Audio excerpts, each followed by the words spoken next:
Blacks in Technology. Blacks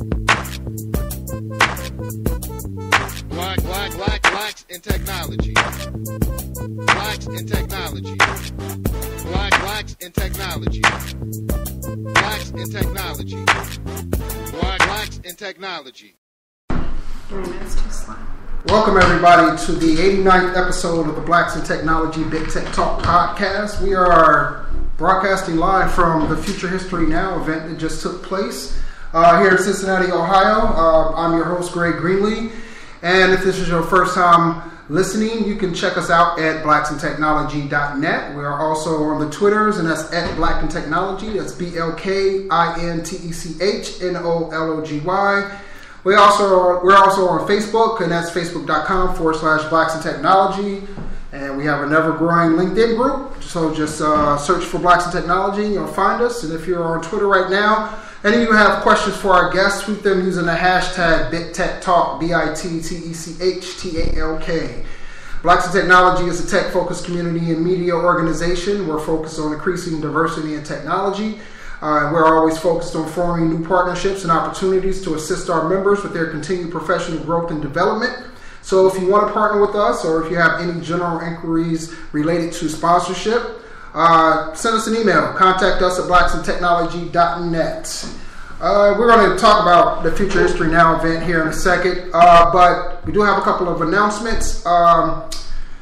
We just attended Elasticon conference in San Francisco, California. We had a good time there. Shout out to the Elastic company for sponsoring some tickets for us, and that we were able to hand out to various members in our community. And we met some new people there and made some connections. So that was great. That happened last week. And coming up, we have a couple of conferences coming up. One in May. We're partnering again with Self.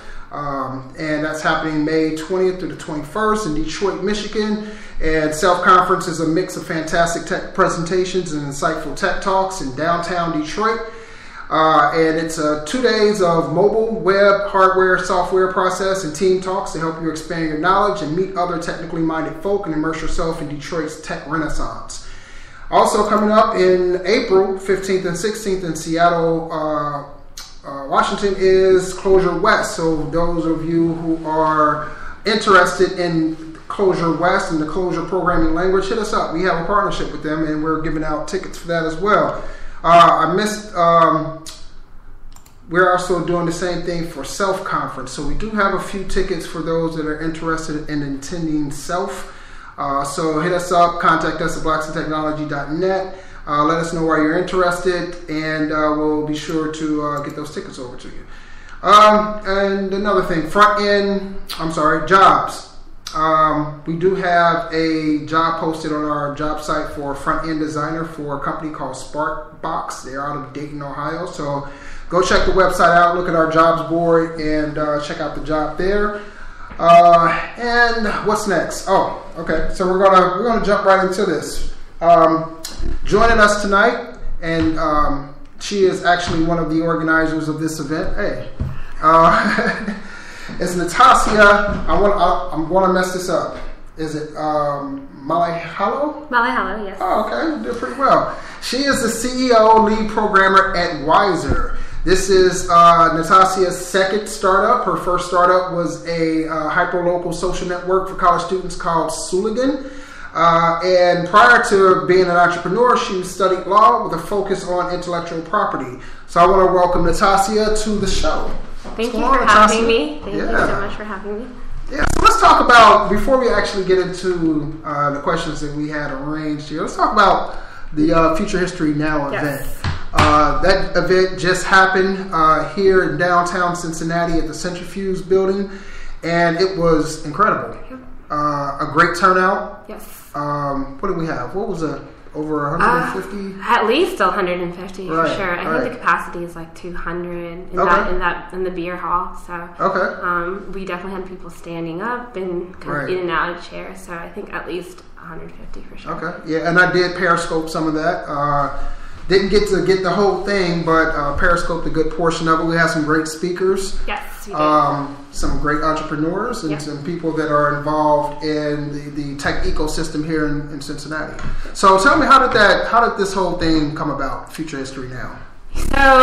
So we have a group here called the Black Founders Group. Started about 9 months ago when Wiser moved to town, my startup moved to town, and kind of around, it was serendipity, I guess, and so, or I guess around the same time that we moved here, Candace was having conversations with some of the startup leaders around town. And Candace is Candace Peters. Candace Peters from founder of Hello Parent. Yes. Yeah. So Candace, Hello Parent, was having conversations with some of the other, I think Rodney Williams from Listener, about the lack of women-owned founders that are of color. Right. And so she took it up to the Brandery, and he said, wait, actually we have, a founder and all minority team coming to the Brandery.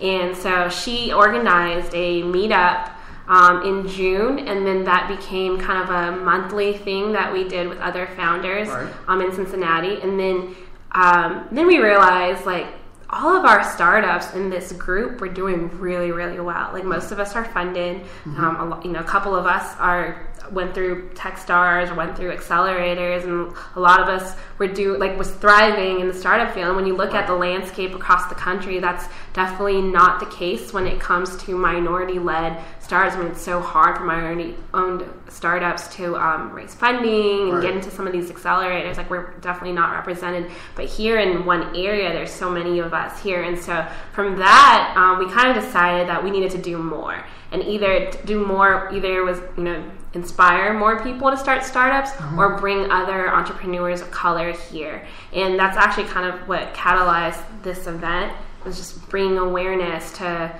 kind of the ecosystem, and that letting people know that we're here. And if you're a minority founder, that we want to support you. And if you're thinking of starting an idea, we want to support you. And if you're not from Cincinnati, we want you to come here.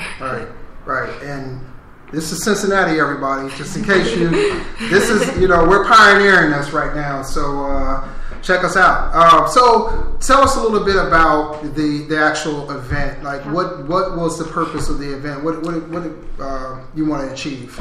Yeah, so we really wanted to bring attention to diversity and inclusion in tech. And so, there was an article that was published by the Inquirer that interviewed several of us founders about what we thought that looked like here in Cincinnati.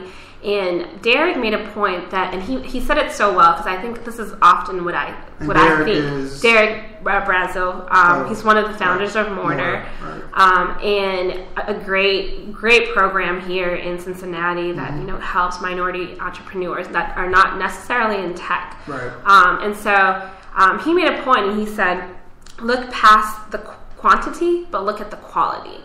And so, that's really what this event, the Future History Now, is just, look past, how little of us there is now, but look at what we're doing. And so, and again, it was just really about inspiring other entrepreneurs and letting people know that this is a problem, not just here in Cincinnati, but all over the country. But I think we are finding the solutions, and there's enough of us here, and not just minority founders, but also business leaders here, and people like the Brandery and Centrifuge that have stepped up and said, hey, we want to address this, and we're going to help make it better. All right. And that's a pretty amazing accomplishment, this event period, considering that the group as a whole has only been together for 9 months. Yeah. And the time that it took for you all to organize this event, when we were just talking about this, a month and a half. Yes. And they were able to get the mayor of Cincinnati to come down here and speak, and several notable people in the business ecosystem here in Cincinnati, as well as some tech entrepreneurs. So, yeah, it was great. I was pretty impressed. So we kind of didn't even get to this question. I get right into talking about Future History Now. Oh, so kind of real quick, what is the plan for the Black Founders Group and Future History Now? Is this event going to be a recurring event? I know there was a big announcement tonight. I don't know if you want to. Yeah. So there's an So let me step back a little bit. So the mission for this group, it's kind of changed. So initially it started as just a meetup for us to get together and vent about all the things that we deal with as minority founders. And now, it's really become a movement to bring more entrepreneurs of color here. So the vision is really, we want a fund. That's the big goal, is that we want state funding, we want private investments, and we want to be able to bring entrepreneurs here, because I think there's something special and there's a renaissance going here. But we want to also be able to fund them if they come here. And so, that's the ultimate mission and with that fund, we're not only investing in our own, in startups and entrepreneurs, but we're also creating programs and initiatives. So sometimes that might look like incubators and accelerators of our own, or, funding startups to go to these tech conferences and things like that, or investing in like a STEM program or something like that over the summer camps and things like that. So the goal is really to create a pipeline of entrepreneurs, and especially in tech here in the community. And I missed, what was the last part of your question? What was the goals for Future History Now? Is this going to be a recurring? Correct. So I think we're going to continue to have more events, but the big announcement was that Power Moves, which was started in New Orleans and is such a great event. They're able to attract so many great entrepreneurs of color, so many great minority-owned startups from all over the country to these events. And so they went to New Orleans, they went to Detroit, which is actually the one that I participated in, and coincidentally enough, that was the same one that Rodney Williams from Listener participated in. And then they recently, just last week, launched in Miami. And when I tell you, I was blown away by the caliber of startups there. There were so many amazing startups, and it was just so great. I had a really proud moment because it was so great that they were all minority founders, but you look past that and you just look at the ideas and you look at the businesses and you look at the founders, they're just how smart they are. And I was watching actually a video of one of the startup founders, the Bay app. So it's a dating app for blacks and I guess minorities. So the founders, they were just so articulate and they were just so smart, the way they were addressing the issue. And as a minority founder myself, it was just such a proud moment. So we're really excited they're coming here to Cincinnati because they're going to bring with them great startups and great founders, and we're excited that these founders will be able to see kind of what we're growing here in Cincinnati, and hopefully they'll be able to see things like these events that happen when they get here. So when can we expect that? This fall. Really? Yep. Very nice. We're moving pretty quickly. All right. So usually the introductory question that I usually ask is that we kind of skipped over. But give us a brief description of your background, where you're from, your educational background, your tech background. Sure. So I grew up in Orange County, California. I did my undergrad at Berkeley. I came in actually as a biochem major. Quickly realized that biochem at Berkeley is very different than biochem in high school. So my college roommate was actually taking computer science classes, and I grew up around computers. My brother is an engineer. My sister currently manages engineers, and so I've always seen them build programs and websites and things like that. So I took a class because my roommate was taking the class, and then kind of fell in love with it and kept taking more courses. But I ended up graduating as a legal studies major because I, in the process of that, had taken an elective in legal studies. Well, I had taken an elective, and I picked legal studies and fell in love with the major. Graduated when I was 20, so the plan was to, graduate early, go work for a year, and then go into law school. I ended up working at an intellectual property law firm that specialized in a lot of high-tech patents, and so I fell in love with the job, was there for 3 years, and then went to Georgetown for law school.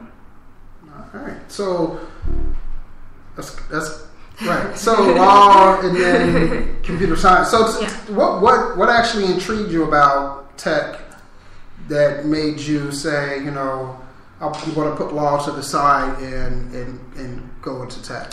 So, so why I actually started coding was because I was trying to build my own, and this is before YouTube stars and all that, but I was actually trying to build my own website where you can, you know, where I can interact with people and things like that. So like the idea then was to build my own website. But then eventually I went to legal studies. And then while I was in law school, I was working at this law firm, and we actually represented Samsung in the Apple versus Samsung patent litigation lawsuit. And that was really, I mean, I've always worked in tech, and so, but that was really the turning point to me where I was like, okay, I need to like really look at tech. But even before that, I had this idea so I had a dream randomly before I went to law school. So this was like 2 months, and I had already put in all my registration paperwork and things like that. But I had a dream about this like social network, and it was like this app, and I was playing on it, and it was just so amazing in my dream. And when I woke up, all I could remember was that it was hyper local and it was digital word of mouth. The idea that you didn't have to be friends with anyone, but you can kind of like read their mind. And it was like this digital, and then what it came out to be was like this like live stream of thoughts that were categorized as either positive thoughts, which are raves, and then negative thoughts, which were rants, and then questions, like just inquiries about the world around you.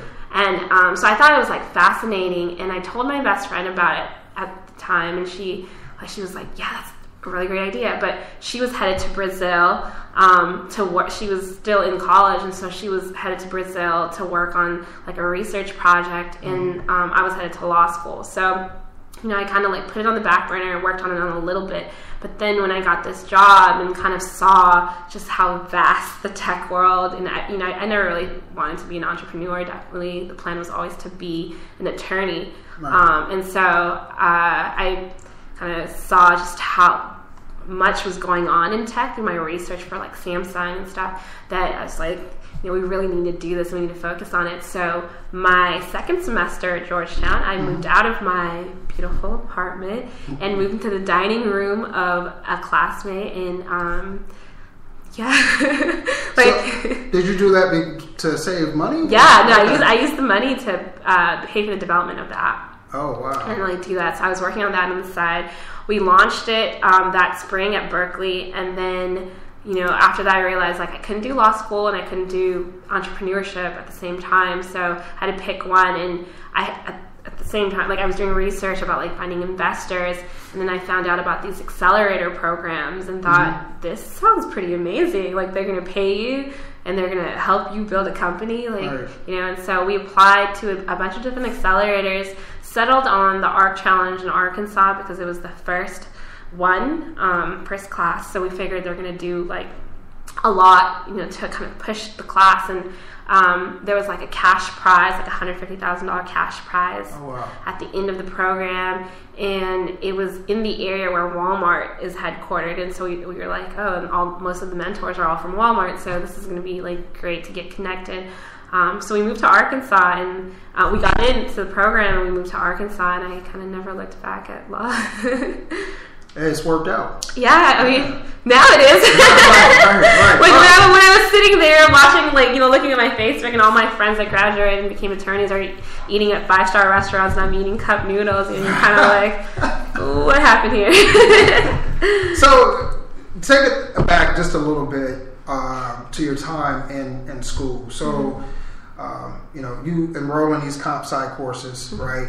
So what was your experience like as a woman, and what advice can you give to others kind of looking to enroll in computer science? So honestly, when I was looking at this question, and I was looking back, and this might sound really ignorant, but I never felt like there was something wrong, that I was only one of only 2 or 3 women like in this class. Like it's just like, to me, it seemed normal that there was only 1 or 2 women in these classes. Right. I mean, to be honest, I felt like that, you know, going to tech conferences early on in my career.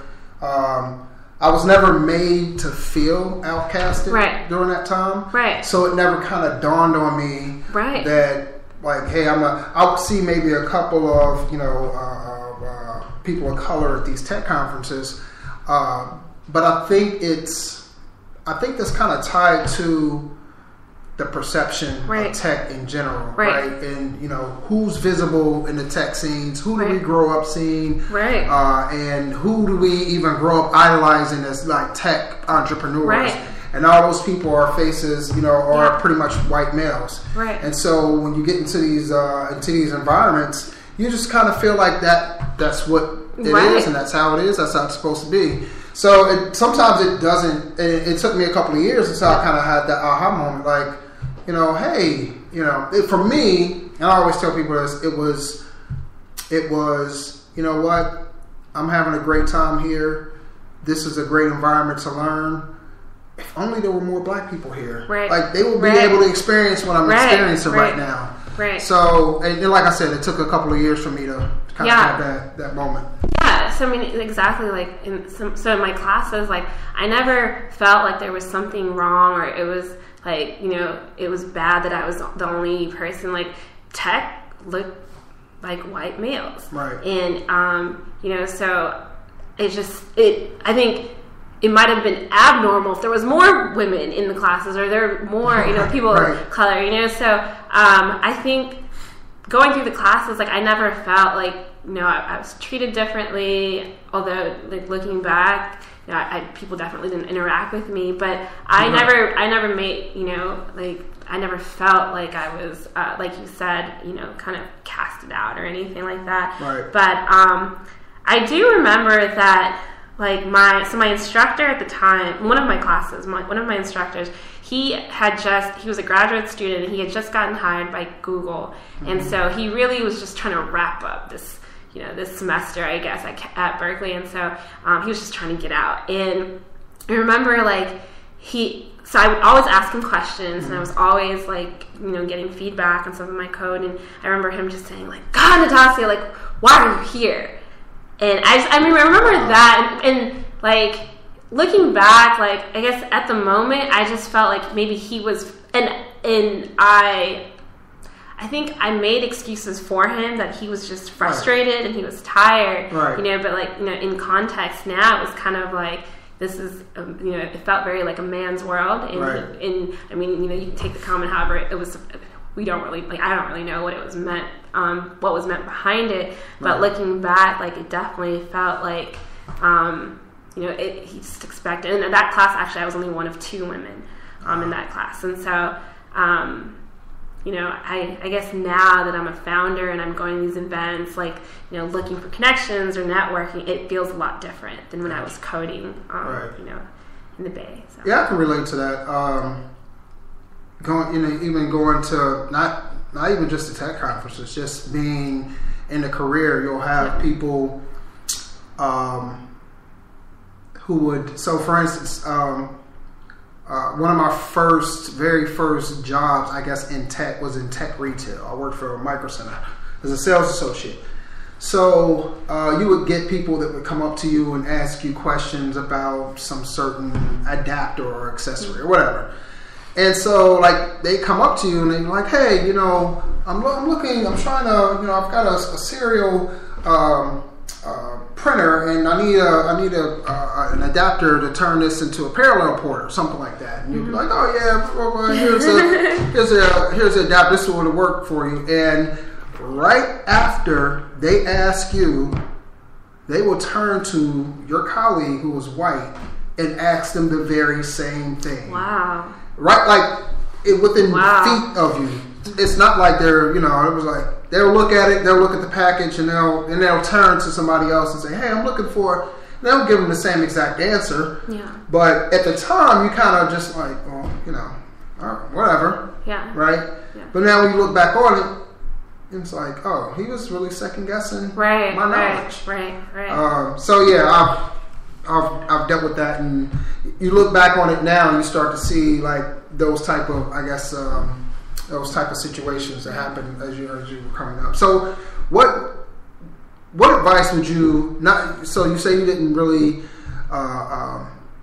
you didn't really experience like some of the kind of negative type of behavior that can come from an environment like that. But what advice would you give to women who are looking to go into computer science? Yeah, so first of all, I don't say go for it, because I think, tech is a huge industry. Then you definitely want to get involved in some way, at least learn the basics. And I think that's really important as part of kind of what we're pushing with like some of the STEM programs, is just, making sure code is part of the education. Right. But some of my advice, like coding wise, I kept this notebook. So, like our textbooks had example codes, and whenever I would see code that I knew that I was going to use a lot, and even boilerplate, sometimes like when you're coding, even instructors will tell you can just copy and paste it into the code. But I actually would handwrite them because they would help me memorize them, remember them better. Right. So I had these notebooks that I would just constantly rewrite like all the code, especially ones that I knew that I was going to be using a lot of, so that, you're not just being lazy about it and you're remembering it better. And then another thing is like the text editors. There's a lot of text editors that are super savvy, and they automate a lot of the code stuff. I would say use a basic, like something like Notepad even to start off with when you're first beginning, because then you have to actually type out all the code yourself, and you don't get that help. And I think that learning that really early on, that was something that like my brother taught me. Learning that early on really helped, because and I felt like my syntax and things were like a lot better. It was a lot cleaner, and so it was easier to find error and mistakes because I knew exactly what I was writing. I wasn't copying, pasting from somewhere else, or automating. Right. And so I don't use any type of now I can't think of the name of it. I use VI for like all programming, so I don't use like an environment or anything like that, a framework. And I used to actually use Code Academy, but Code Academy is similar to kind of what you were talking about, the copy and pasting. They do a lot of the code for you. Now you might have to fill in a little bit here and there, but I found that it never actually allowed the code or what I'm trying to learn to stick. Right. So I actually started. I've been doing it for a while now. Coursera. They have courses on there where they have like video, but then at the end of the course they'll have like this exercise that you have to. They'll tell you what the output and things like that they want, but you have to write all the code, and that requires you to do a lot of recall. Right. And I was reading this book called. I think it's called Make It Stick, and they talk about the best ways to learn is recall. So it's not rereading something over and over again or anything like that, because that always gives you like the illusion of learning. Right. And that's kind of similar to just copying and pasting. You actually think that I know what that code is for, but you don't actually learn the syntax and everything that behind that. So that's what, I use a regular text editor. It's nothing fancy. I don't use any type of environments. And so that's good advice for people. So you launched Sooligan, right? So tell us, and you gave us a brief description of the idea behind it. So what did you learn from that experience being a first-time founder? Yeah, I mean, it's so hard, I think when you start out building an app, you have to believe in your idea, and you have to be passionate about your idea, and you're willing to do whatever it takes. But you always look at the ideal situation, in our, because it was an app, we wanted 1 million downloads, and so people think it's easy, okay, we're just going to do this and it's going to be a great app and it's going to go viral and we're going to have 1 million downloads and everything's going to be great. And it definitely is not like that. Like, I think it was so hard. You know, we worked on it for 3.5 years. Oh, wow. Yeah, 3.5 years up until the summer of 2014. And that's when I just kind of decided to walk away from it for good. And, you know, we were kind of forced to walk away from it. And that's when I started Wiser, because of kind of the failure of Sooligan. But, you know, like building an app, and I think at the time it was because we were dealing with, we were a social media app, and we were competing against like Twitter and Facebook. And even though we were completely different in concept, when people heard social media, they're like, oh my gosh, I already have Facebook, I have Twitter, like why would I want this app? And it was completely different. And I think like now, like there's this, you know, there's app fatigue. So I think maybe now it might even be harder to launch an app, in my opinion. You know, like there's so many apps, and so just, you know, look for your value points and try to make that really stick and find a niche. I think that's probably like the key thing, is really finding a niche, because what we did wrong was that we were trying to go for the mass markets. And I think like if we had focused on maybe like just college students, or maybe just people that just moved into a city, and you know, we actually kept getting requests from like corporations who are relocating employees, and they wanted an app to put into the hands of these new employees and help them kind of navigate the new city. And we actually didn't go and look into it. Like we just was like, oh no, we're gonna go to we're gonna go to the mass market and everybody's gonna use our app, you know. So we completely ignored it, and that's actually why we started Wiser. Is because looking back on that failure, I'm like, we should have listened to the customers. And then, you know, like when we looked at where are the ways people listen to the customers, surveys, and like the surveys are completely broken, and so that's actually what sparked the idea for Wiser. Very cool. So I had a question there, now I forgot it. So before we begin talking about the next startup, which is Wiser, I want to touch on diversity in the tech startup space. Why is diversity important to you personally? So I was in a think tank when I was in DC, and the topic was actually, you know, our theme, our focus was on the drivers that perpetuate poverty in certain communities. And so when I look at diversity and inclusion in tech and why it's important to me, I really feel, I look at the socio-economic impact. So, you know, I think the average tech salary of an individual in tech is $85,000, and the median annual income is a little bit over $40,000. That's a huge gap, because that's household versus an individual in tech. And so when you think about like the drivers or some of these disparities in social inequality, and then also what's perpetuating poverty in these cycles, it's income. You know, so people with high income, they're sending their kids to better schools, they have access to opportunities, they have access to better food, so they're living better and they're living longer and they're living healthy. Whereas people with without this type of income, the kids are doing who knows what just to stay alive. And so when I look at tech, I look at, you know, the Black Lives Matter movement and some of these issues, like between the communities, and I think about like what would happen if everyone was really equal. Like people had same incomes, and people could afford the same access to education, and people had all these great opportunities. Like, would we wipe out some of these, like eliminate some of these issues and like, you know, the communities? And so to me, that's like what's important here. And and I think like if we really want to move change in that direction, we have to level the playing field.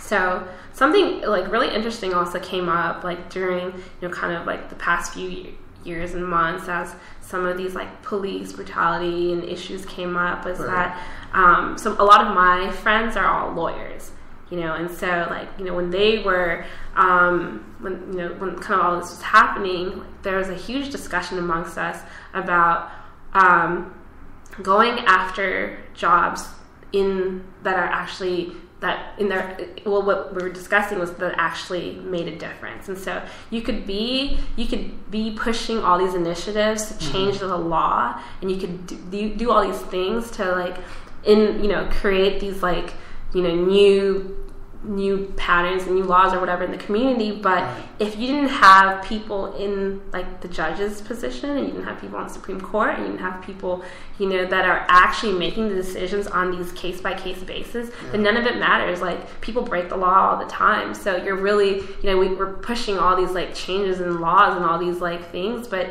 if your judge says that this is a mistrial, and your judge throws out the case, and the judge says then like these law changes don't mean anything. And so, and again, it's just about evening and leveling the playing field for everyone. And I think that's, to me, tech is a huge driver, possibility in making that. Right. It's interesting that you mentioned that, because I was at Elasticon over last week, and I was sitting at one of the tables, and I just started thinking about a number that the CEO of Elasticon, it was the number of attendees at that conference, right? And so I took that number, and I took a low from all the engineers that were there. I figured, a handful of them, or a big majority of them, probably come from some type of tech hub, right? Mm-hmm. So they're probably at least making $100,000 a year, right? So I took that as the low, and $100,000 times 1,800 is $180 million sitting right there among 1,800 people in that conference. Right. And that's just one conference, right? And I was just thinking about that, just the numbers there. And I was like, do you know how many lives could be changed just from being in tech? Right. And maybe you don't start out at that number, but I was mentoring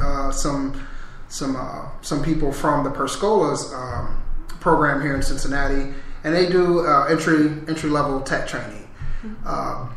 So these people go from, making $9 an hour to making like $45,000 an hour as an entry level desktop support person or something like that. That's life changing for them, right? Yeah. But to go from that to 100,000 plus,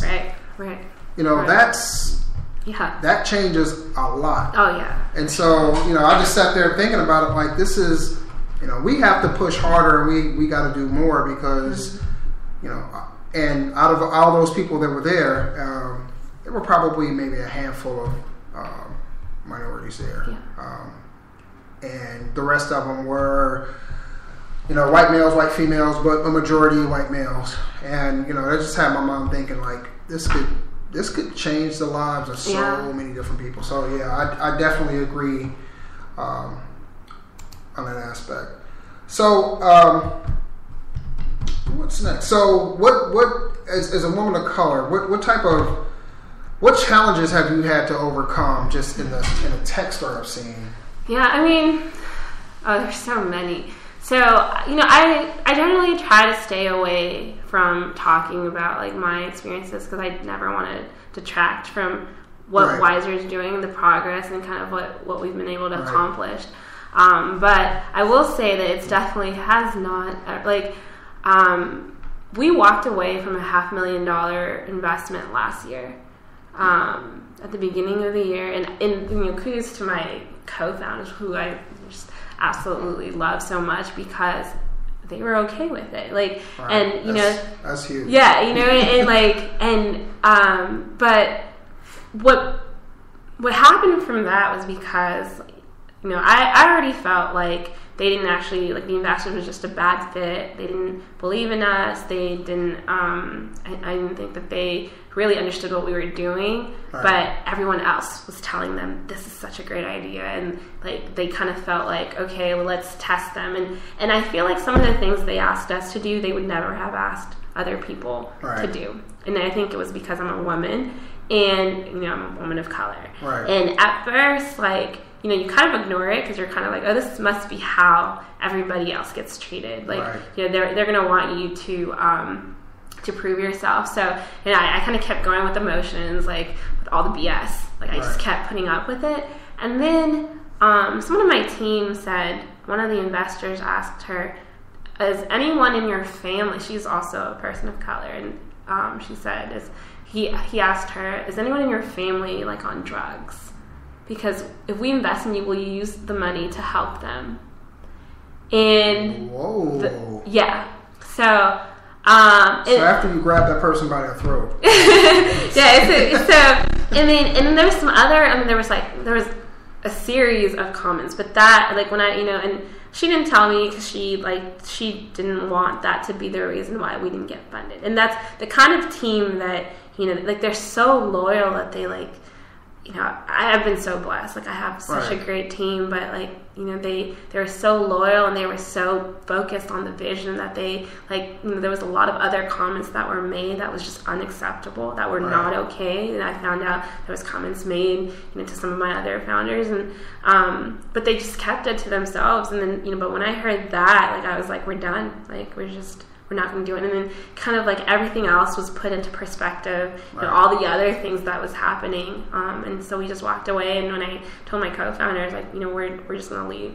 We're not going to take the money. They were like, okay, we'll figure it out. We're 100% behind you. They didn't question it. It was just, it's done. So. Well, kudos to them, because you never know what putting money in front of somebody how that would change a person. What they will allow themselves to kind of tolerate from something like that. But wow, where do people get off even? That's mind-boggling to me. When I hear stuff like that, it's just why? Why is that a thing? Why would you, as a person? And I'm guessing this is coming from a funder, so obviously, you have some smarts about you, or otherwise you wouldn't be in that position. And why would you think that that's an okay statement to make to anybody, let alone, to a person of color? And it was disguised as due diligence, which is I was that's not due diligence. That's not due diligence. But it was disguised as due diligence. So. Wow. Well, the good thing is, you kept your integrity. Your team kept their integrity. You walked away. That's. So what would you out of those challenges? What are some of the most important things that you learn that you can kind of pass on to someone else? Never do anything for money. I think that's just, you hear it a lot, but it becomes so easy to forget about it when people put a lot of money in front of you, and especially when you're struggling, you don't have anything else, and you don't have, you don't really have,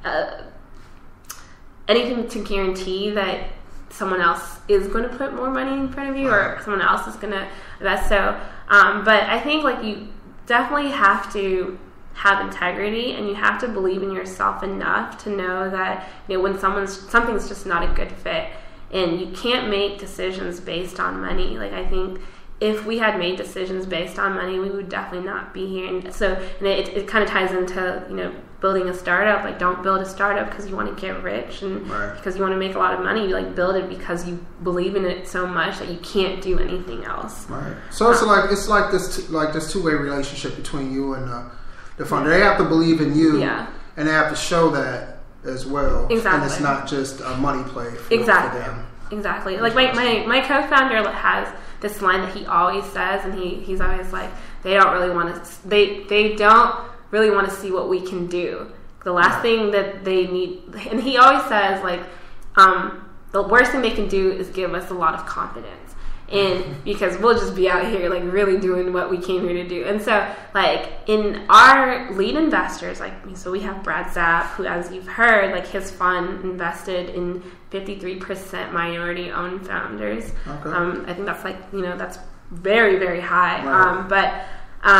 So Brad Zapp and kind of that fund, Kinetic Ventures, they gave us so much confidence. It wasn't even about the money. But they gave us so much confidence to do like what we were doing. Like, you know, before that, we've always believed that we can do it, and we always had these like ideas. But they funded us really quickly.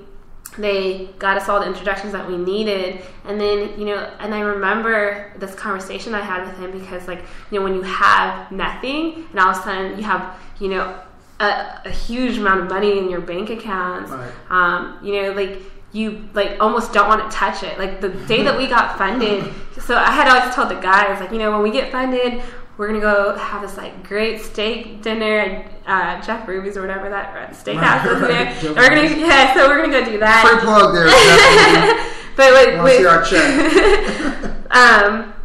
And the day that the checks cleared, like I was at home making pizza bagels, and Stedman was at home, and my co-founder Bjorn was watching The Avengers in his bedroom. Like we still haven't had a celebratory dinner because like when it happened, like we just couldn't believe it. You know that it didn't really affect us until a couple of weeks later when my investor sat down with me and said, "Natasha, how much money do you have left?" And I basically still had like 98% of all of it, and he said, if I wanted the money to sit in a bank account, I would have kept it in my bank account. And we would all have kept it in our bank account. We want you to go spend it because we believe that you guys know how to spend it and turn that money into 10x. And so he was like, do it confidently. Like, you don't have to worry about it because if you run out, we'll find more. And when he said that, like, you know, I told my team, and we were kind of like, wow, like he believes in us so much that he, like, I mean, for someone to say that, you know, to startup founders and stuff, like, you know, then like a month later, you know, we spent a lot of money. He was like, wait, hold on, tone it down. You guys need a CFO. You know, but I mean, you know, giving us that confidence was like life changing because we went and we spent the money and we actually made a lot of money really quickly. Wow. So, you know, count the commas. Numbers don't lie. People lie. Numbers don't lie. Right. So, what would you say as a founder are your greatest achievement so far? Because there's still a lot more to come. Oh yeah. So far. There's so much more to do, but as a founder, honestly, it's job creation. You know, like creating jobs. Like I go home. I mean, and someone was asking me yesterday, like, how much were you making when you make like at your highest paying job? And I was like, well, you know, I was making a little bit over like $130,000. And now, like, I'm definitely making way less than that. But I go home every day and I look around and I look at when I go to work and I go to the office and, you know, my co-founders live in these beautiful apartments, and whenever I go, like, I literally have to fight back tears because I think, like, Wiser was started, first of all, from a very dark place, but it was started on a napkin. Like, I drew the first designs for Wiser on a napkin. I took a picture, sent it to Stedman and said, I think this is what it needs to look like. It needs to look like a game. And from then, like, I drew more designs, and then Stedman and BK added color theory. And they were like, well, if it's gonna look like a game, it needs to have color. And they started so they started coloring things on like the whiteboard. But like, and I can remember those days very clearly. And then I look at where we're at now, and we're like, those ideas that started on a whiteboard and on a napkin at the time, it was just crazy ideas. Like, they're like paying for our livelihood. And they're paying for the livelihood of 8 other people. Wow. So, like, you know, it's kind of crazy. Wow. So what tell us a few things that you're getting right with Wiser that you didn't with your first startup. What are some of the things that you are doing differently? Well, number one is listening to customers. I mean, you know, we're a feedback tool. So I think that's probably the biggest thing is that we don't go after so we really believe that Wiser's best fit is in the hotel industry, like, because it's service based, and there's, you know, a lot of hotels are already doing service and hospitality, like airlines, hotels, car rentals, cruises. But we haven't actually went to any hospitality companies. We've completely just like been working on our inbound customers, and throughout the process we found out that like the biggest need for Wiser is actually market research. So we started off as customer satisfaction just customer satisfaction surveys. Like, they were the easiest thing that we could do. There's a template that we could follow. We could do a lot of really cool, smart technology around customer satisfaction. Mm-hmm. So we would get these like huge meetings with these big enterprises, and we would pitch them customer satisfaction, and every single one would say, that's really great, but can you guys do market research? Because we're spending X amount of money on market research, and it's returning us 2 responses, it's returning us 10 responses, and things like that. And we're paying, like, one of our clients told us they were paying $70,000 and they only got like 2 responses. Oh, and another person, and I thought, okay, like, you know, there's something wrong here. Right. Then other people, like $50,000 and they got 7 responses, $120,000 they got 9 responses in like survey completions. And so, you know, and these were all market research surveys. And so we were kind of like, maybe we need to play in market research. Right. So yeah, so I mean, now we're in market research. Wow. So. Yeah, those are some telltale signs of where you need to go. So, got a few minutes left. Tell us about your team. Who's on your team? So Stedman Harper, who's my creative director, he's also my co-founder. He actually worked with me on my first startup with Sooligan from the very beginning. So when we moved to Arkansas, we decided to have a focus group to kind of get feedback. So I guess I was doing it kind of right. So we were trying to get feedback on our new designs. And so we posted an ad on Craigslist, and Stedman actually responded to the ad, and he showed up. So that was like in 2012. And he told me this afterwards, but he was just really impressed by the fact that we were building a tech startup, because in Arkansas, you're basically trained to go work for Walmart or Tyson's Chicken. So Walmart is a huge employer there. Right. Everybody that goes through, especially if you go through University of Arkansas in Fayetteville, being so close to Walmart, literally in the same like area, that he felt like everyone was like brainwashed to believe that's what success looked like in Arkansas, was to go work for Walmart. Wow. And so when he saw us building a tech company, he kind of was like, I need to kind of just follow them around, or kind of work with them, because I think, like, I can learn something, maybe start my own tech company. And I think he actually was trying to start a tech company, and didn't get any help from the university. Like, someone actually told him, you're too creative for Arkansas. For Arkansas. Okay. So they were like, that idea would never work here. It's just, you're too creative for Arkansas. And so, which is crazy now, because Arkansas wants him to come back to Arkansas, of course. So I met him about 4 years ago, and he now does like all of our creative designs. He's really matured, and what's really cool about seeing is like how Stedman has matured into this role. Like, he's really comfortable in this role, and right. And so that's cool. And then my other co-founder, Bjorn Simmons, he's our chief strategy officer. So he handles like anything strategy related, whether that's sales, whether that's marketing, networking, partnerships. And he actually comes from a political background, so he used to be in Atlanta, worked as a chief of staff, and so he brings a lot of like just really great ideas on how to reach people, and kind of, politicians can sell anything. So. right. And I had Bjorn on an earlier podcast, and we talked about Wiser, so y'all are familiar with that name. That's where it comes from. We had I forget what episode it was, but we had him on an earlier episode of the podcast. So is there any more? Or those three? I have 2 co-founders, and then so we have developers, and we have a couple that they're like all contractors. Okay. But they're not here. They're in Philadelphia. But we're bringing in our own in-house. Like, we have 2 coming on March 1st. Okay. And so that's really close. And then we have a data scientist. We have a couple of designers, and then we have a ops manager. Very cool. So, and a huge sales team. Well, not huge. When I say huge, I just mean highly effective sales team. So are you not hiring? Are you hiring right now? We are hiring. We're looking for developers, of course. Okay. So, especially if you're in the mean stack, if you're familiar with the mean stack, we're definitely looking for you. Designers and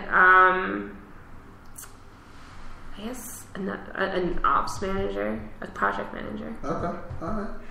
So how can people find out more about you and about Wiser? You can go to wiser.com, so WYZERR.com. We're actively on social media, so you can find me. Most of my social media accounts are Love Natasia, Love, Natasia. But definitely don't follow me, follow Wiser. Okay. And what's next for you and for Wiser? So currently we only work with large enterprise companies, so we have some really big contracts that are in the works, and so hopefully you'll see us in your local retailers and stuff soon. But I mean, that's really all it is like we're finishing out our first product, which is the Smart Form. They're basically surveys that look like games, but they are infused with artificial intelligence. So, the future of Wiser is surveys that really understand the consumer taking it and can rapidly change the questions based on what's being asked. And so people will often say, like, isn't that just skip logic or logic jumps? And no, it's not. It's actually Wiser's generating new questions without someone actually having to write the questions. And it's based on, a database of responses from previous customers. So there's a lot of really high tech stuff on the back end, but I think that Wiser's really great at intersecting design, technology, and data. And so to the user, it looks very simple, and it's the goal is to be seamless and feel very natural. But so that's what we're working on. In the immediate future, we'll be at South by Southwest, pitching at a couple of events, and we'll have a hosting suite, and come check us out. All right. Great. Well, thank you for sitting down. We're in Centrifuge, right? We're in the Brandery. The Brandery. Thank you, Brandery, for allowing us to utilize your facilities here for this podcast. Thanks to all the organizers for our Future History Now, Candace Peters.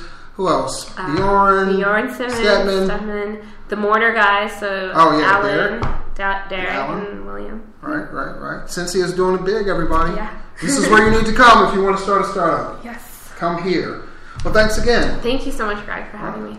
So that is it for this episode of the Blacks in Technology Bit Tech Talk podcast. We want to thank our guest, Natasia.